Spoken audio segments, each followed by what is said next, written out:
Bismillahirrahmanirrahim. Assalamualaikum warahmatullahi wabarakatuh. Waalaikumsalam warahmatullahi wabarakatuh. Alhamdulillahi hamdan katsiran thayyiban mubarakan fi kama yuhibbu rabbuna wa yarda wa asyhadu an la ilaha illallah wa asyhadu anna muhammadan abduhu wa rasuluh alladzi la nabiyya ba'da kama ba'd. Kami dari kelompok 6 kelas 2B Prodi Pendidikan Bahasa Arab ingin mempresentasikan tugas kami di mata kuliah usul fikih. Langsung saja. Next.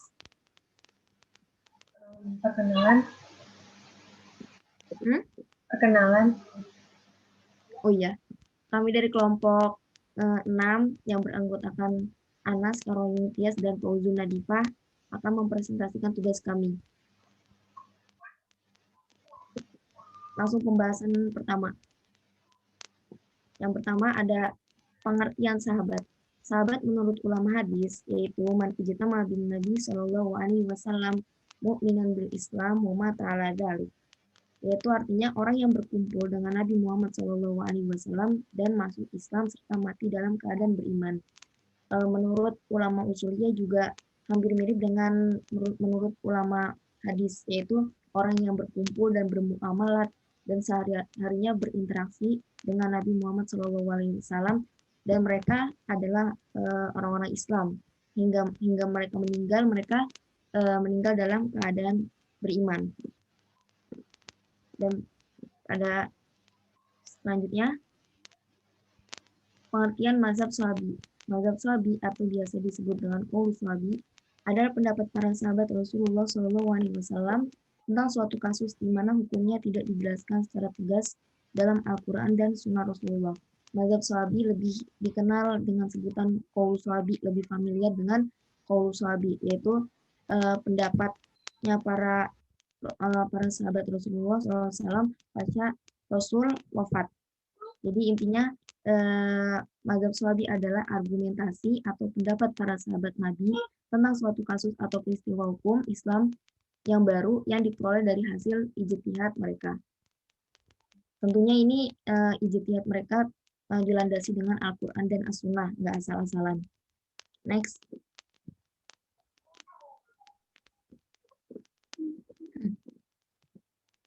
Mazhab sahabat pasca wafat Nabi. Ketika Rasulullah SAW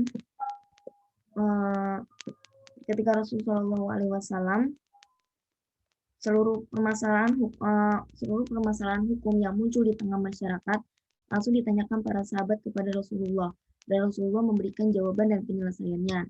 Namun ketika Rasulullah wafat, maka sahabat yang tergolong ahli dalam beristinbat hukum berusaha dengan sungguh-sungguh untuk memecahkan persoalan yang timbul, sehingga kaum muslimin dapat beramal sesuai dengan fatwa-fatwa sahabat tersebut. Jadi ketika Rasulullah SAW masih hidup, para kaum muslim bertanya tentang hukum Islam langsung kepada beliau. Dan kemudian setelah Rasul wafat, kaum muslimin bertanya kepada para sahabat, dan sahabat beristinbat atau berijtihad satu sama lain untuk bermusyawarah bagaimana penyelesaian tentang suatu hukum dalam Islam. Kemudian diambil fatwa-fatwa dari para sahabat tersebut. Seperti contoh sahabat yang banyak mengambil fatwa, yaitu Umar, ada Umar bin Khattab, Aisyah, Zaid bin Thabit, dan yang lainnya. Next.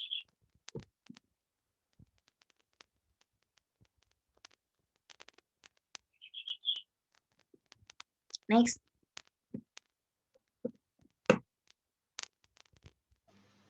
Nggak bisa. Nggak bisa. Coba diklik.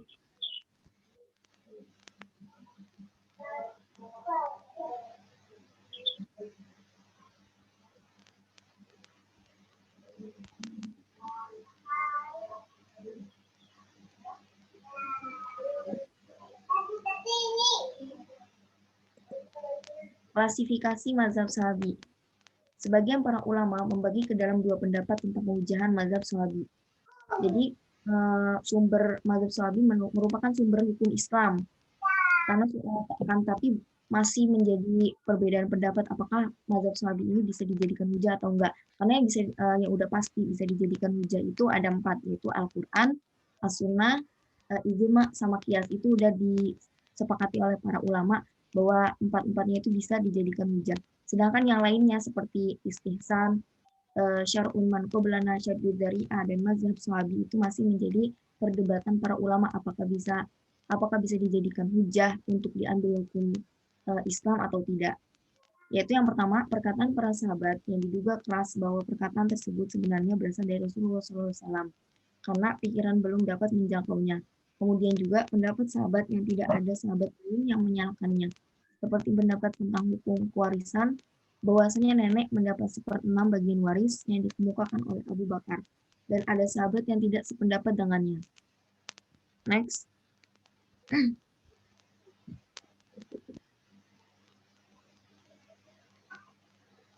Kemudian, pendapat sahabat yang tidak dapat dijadikan hujah adalah pendapat yang tidak disetujui oleh sahabat lain. Jadi ketika ada sahabat A yang yang beristinbat atau yang berijtihad tentang suatu hukum, akan tetapi ada sahabat B yang tidak menyetujuinya, maka pendapat tersebut atau fatwa tersebut belum bisa dijadikan hujah. Pendapat ini dianut oleh golongan Hanafiyah, Malikiyah, dan Ahmad bin Hambal serta Syafi'iyah dan dia didahulukan dari qiyas. Bahkan Ahmad bin Hambal mendahulukannya dari hadis Musa dan hadis dhaif. Next. Beberapa contoh mazhab Syafi'i. Yang pertama, ada fatwa Abu Bakar saat memerangi pembangkang zakat. Beliau mengatakan, demi Allah sungguh saya perangi orang yang membedakan antara sholat dan zakat karena zakat adalah hak harta. Demi Allah, apabila mereka menghalangiku dengan sebenarnya, yaitu zakat, yang mana mereka dulu memberikan kepada Rasulullah, maka sungguh akan aku perangi yang menghalangi tersebut. Itu fatwa dari Abu Bakar. Yang kedua, pengumpulan dan pencatatan Al-Quran oleh Abu Bakar atas usul Umar bin Khattab setelah beberapa penghafal Al-Quran banyak yang syahid di medan perang. Next.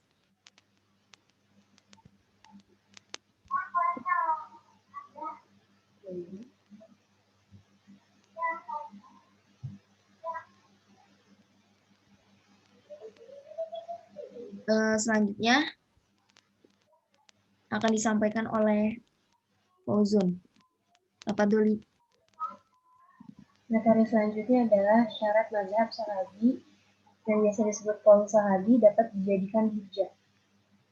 Manhaj Sahabi dapat dijadikan hujah sebagai dalil syar'i karena qaul Sahabi tersebut tidak lepas dari beberapa kemungkinan, yaitu fatwa tersebut mereka dengar langsung dari Rasulullah. Yang kedua, fatwa tersebut mereka dengar dari sahabat yang mendengarkan fatwa dari Rasulullah. Yang ketiga, fatwa tersebut mereka dengar dari ayat-ayat suci Al-Quran yang tidak jelas. Fatwa tersebut telah mereka sepakati, akan tetapi hanya disampaikan oleh seorang mufti. Selanjutnya ada fatwa tersebut merupakan pendapat sahabat secara pribadi, lantaran mereka menguasai bahasa Arab dengan sempurna, sehingga mereka mengetahui dalalah lafaz terhadap sesuatu yang tidak kita ketahui. Selanjutnya ada kemudian fatwa tersebut berasal dari sahabat sendiri yang tidak berasal dari hadis Rasulullah SAW. Dan ternyata fatwa tersebut salah fatwa yang bersumber dari kemungkinan ini tidak dapat dijadikan hujah.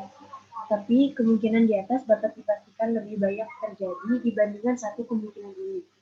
Oleh sebab itu, fatwa sahabat bersifat zonni yang lebih mendekati kebenaran. Selanjutnya ada materi yang tentang sahabat berpendapat terhadap dalil syar'i. Pendapat sahabat yang berdaya hujah hanyalah bila lahir dari Sayyidina Abu Bakar As-Siddiq dan Sayyidina Umar bin Khattab. Yang kedua ada pendapat 4 orang sahabat dari Khulafaur Rasyidin menjadi hujah dan tidak dari sahabat lainnya. Materi selanjutnya ada macam-macam mazhab sahabi. Dari perkataan sahabat terhadap hal-hal yang tidak termasuk objek ijtihad.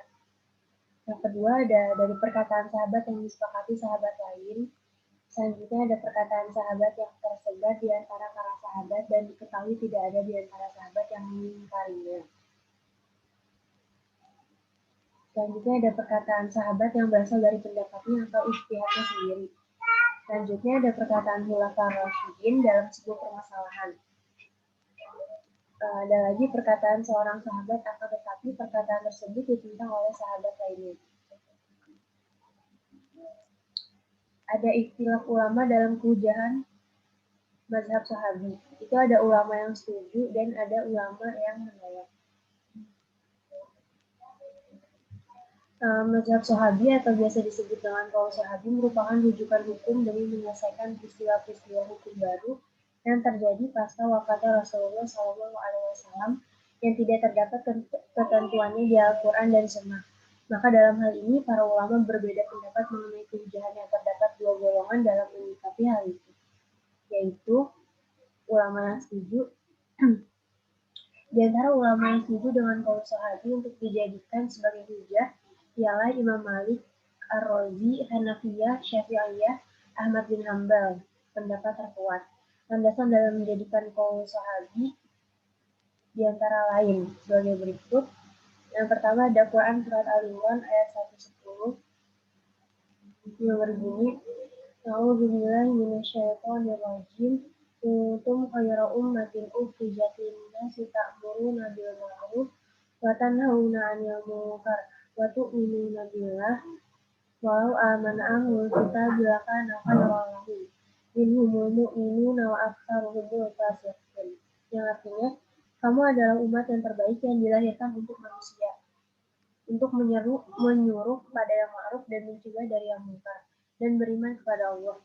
Sekiranya ahli kitab beriman, tentulah itu lebih baik bagi mereka. Di antara mereka ada yang beriman, dan kebanyakan mereka ialah orang-orang yang fasik. Yang kedua ada dari hadis riwayat Bukhari yang berbunyi, khairukum qaruni, khairukum ini tuh khairu qarni khairukum qarni tsumma alladziina yalunahum tsumma alladziina yalunahum. Sebaik-baik kamu adalah yang hidup pada masaku, kemudian generasi berikutnya, kemudian generasi berikutnya. Yang ketiga itu ada ijma. Ijma itu keputusan pengangkatan Khalifah Utsman oleh Abdurrahman bin Auf dengan salah satu pertimbangannya yakni Abu Bakar dan Umar bin Khattab. Yang keempat ada dalil akli. Di antara alasan logis yang menjadi dasar kehujahan qaul sahabi antara lain ada dari pendapat sahabat dijadikan hujah, ada dari kedekatan sahabat dengan Rasulullah dalam waktu yang lama, ada yang bilang mereka berguru langsung kepada Rasulullah sehingga diyakini bahwa pendapat mereka mendekati kebenaran. Terus mereka adalah generasi terbaik. Selanjutnya ada ulama yang menolak. Golongan ulama yang menolak qaul sahabi menjadi hujah adalah Asy'ariyah, Mu'tazilah, Syafi'i, Syiah, Al-Karfi. Ulama yang kontemporer mazhab Maliki dan Hanafi. Ibnu Hazm. Penolakan mereka terhadap qaul sahabi dijadikan hujah, yaitu Quran surat Al-Hasyr ayat 2. Fa'tabiru ya ulil albab. Maka ambillah kejadian itu untuk menjadi pelajaran, wahai orang-orang yang memiliki pandangan. Ada juga dari dalil ijma, yaitu para sahabat sendiri telah bersepakat bahwa bisa jadi di antara mereka terjadi perselisihan pendapat. Selanjutnya dari dalil akli.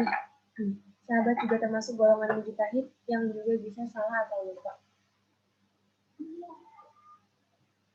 Berikut sikap masing-masing mazhab terhadap mazhab sahabi dalam kekuatan sebagai hujah syar'iyah. Yang pertama ada mazhab Hanafi.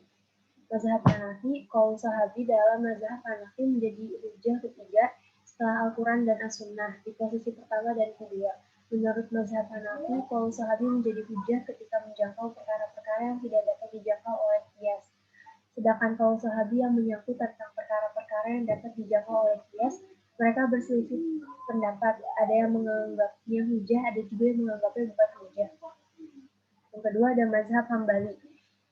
Sikap mazhab Hambali terhadap qaul ialah Sebagai kaul sahabi ialah sebagaimana sikap mazhab Hanafi dan Maliki, yaitu menerima kaul sahabi sebagai hujjah ketiga setelah Al-Quran dan Sunnah. Bahkan Imam Ahmad lebih mendahulukan kaul sahabi daripada hadis dalam tingkatan mursal dan do'if.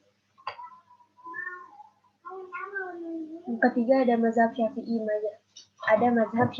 Mazhab Syafi'i juga menjadikan kaul sahabi sebagai hujjah syari'iyah. Akan tetapi peletakannya secara pendalilan syari'iyah, kaul sahabi berada di bawah Al-Quran, Sunnah, Ijma, Qiyas, dan Istishab. Selanjutnya ada mazhab Maliki. Mazhab Maliki mengatakan kaul sahabi sama seperti mazhab Hanafi, yaitu menjadi hujjah syari'iyah ketiga setelah Al-Quran dan As-Sunnah. Mereka secara mutlak lebih mengedepankan kaul sahabi daripada ijma dan qiyas. Selanjutnya itu ada kesimpulan yang bisa kita ambil dari materi yang telah kita bahas itu adalah mazhab sahabi atau biasa yang disebut kaul sahabi merupakan salah satu cara pengambilan hukum Islam selepas Rasulullah Shallallahu Alaihi Wasallam wafat. Terdapat 4 sumber hukum Islam yang telah disepakati oleh para ulama terkait kehujahannya, yaitu Al-Quran, Sunnah, Ijma, dan Qiyas. Sedangkan sumber hukum yang masih menjadi perdebatan di kalangan ulama tentang kehujahannya yaitu istisnan, syaddu zari'ah, syar'u man qablana. Sekian materi dari kelompok 6, kurang lebihnya kami mohon maaf. Billahi taufiq wal hidayah. Wassalamualaikum warahmatullahi wabarakatuh. Waalaikumsalam warahmatullahi wabarakatuh.